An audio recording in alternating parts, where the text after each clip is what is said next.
ચાલો YouTube family એક નવા વિડીયોમાં તમારું સ્વાગત છે. તો બધાને જય માતાજી, જય શ્રી કૃષ્ણ. તો આપણે ફર્સ્ટ ક્લાસ તૈયાર થઈ ગયા છે. તો આજે છે દશામાનું વ્રત. તો દશામાં સૌને હાજર નરવા રાખે એવી દશામાને આપણે પ્રાર્થના છે. તો બધાને જય દશામાં.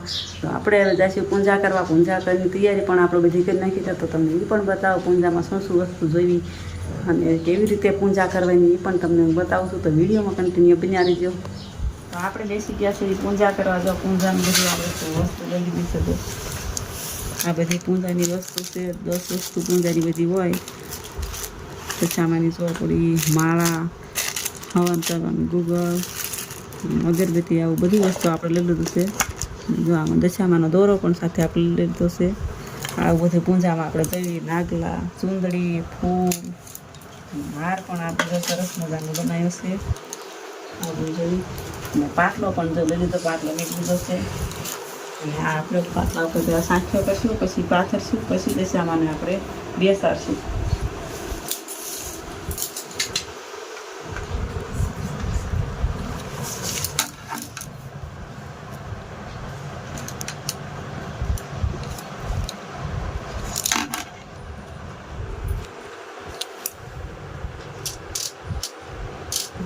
શરૂ કરીએ.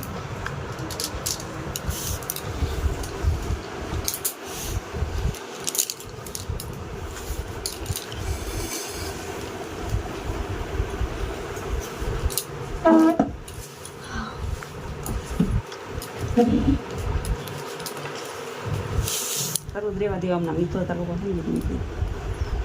તો આપણે જો ઘઉં લીધા છે. હવે ઘઉં આપણે જો પાટલા પર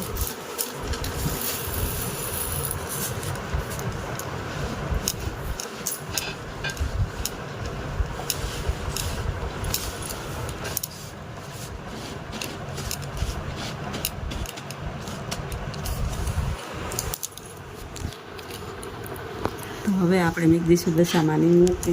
આટલા ઉપર સ્થાપિત કરી દઈશું. જો દશામાન મૂર્તિને સ્થાપિત કરી નાખ્યું.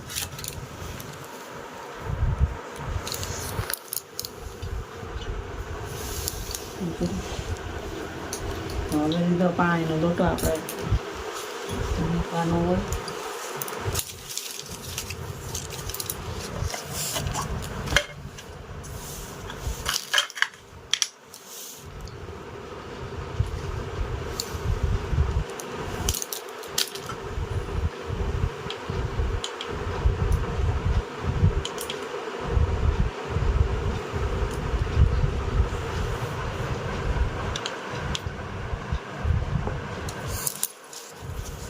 અને લીધા આપણે પાછો પાલનના પાંદડા પાસ.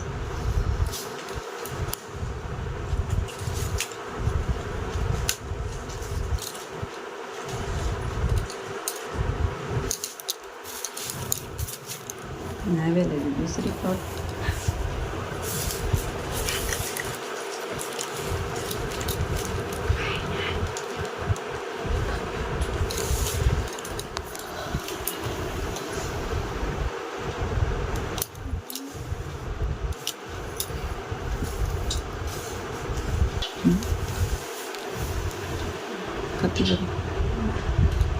આપણે દશામાન દોસાનો કરી નાખ્યો.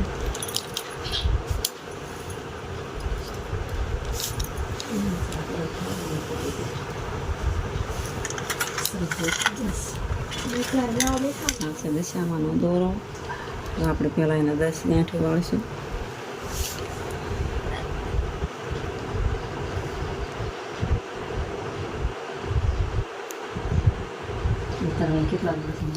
આપણે દશામાને પણ ચાંદલો કરી નાખ્યો અને પાટલાને પણ કરી નાખ્યો અને દશામાની સાંઠળીને પણ કરી નાખી.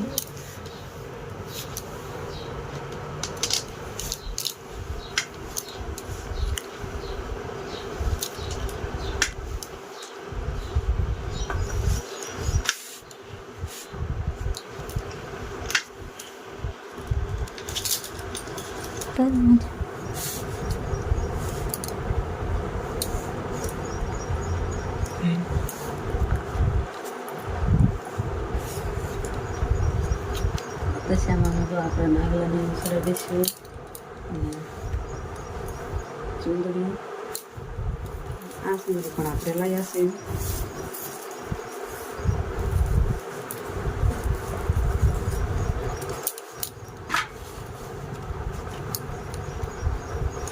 લીલીમાં પણ બનાવી છે.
ચડાવવા મળ્યા છે અને જો ફૂલ લઈ લીધા છે સરસ મજાના. આપણે ગુલાબ પીરે છે તો જો ફૂલ ને બધું પણ ચડાવી દીધું સરસ મજાનું. અને લઈશું અબીલ ને ગલાલ ને એવું બધું.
આપણે ગરીબી દશામાં પરસાદી અને હવે કરશું આરતી ને એવું.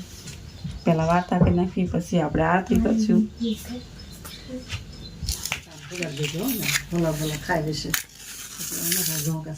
આપણે દીવો કરશું. દીવો કરીને આપણે વાર્તા સાંભળશું. શ્રોતાબેન આપણને વાર્તા કહેશે.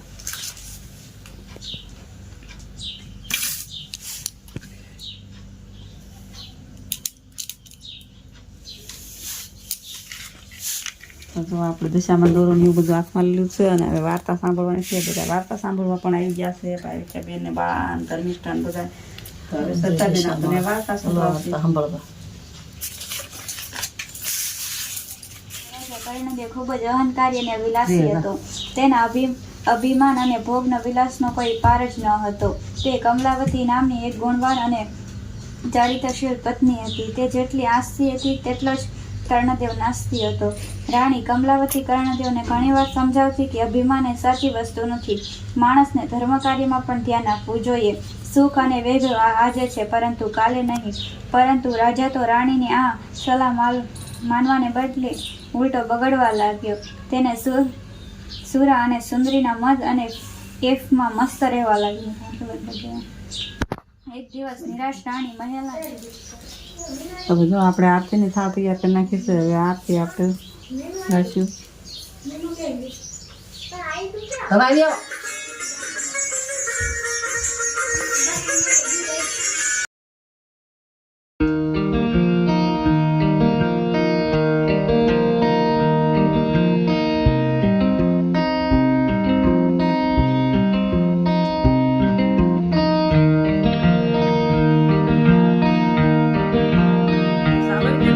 આપણે પૂંજા પણ કરી નાખી. પૂંજા વિધિ બધું કરી નાખ્યું છે અને હવે આપણે વિડીયો અહીંયા જ પૂરો કરશું. તો બધાને જય દશામાં. જય દશામાં. દશામાં હવનું સારું કરે તો આ વિડીયોને લાઈક કરજો, શેર કરજો, સબસ્ક્રાઈબ કરજો. ત્યાં મળશું એક નવા વિડીયો સાથે.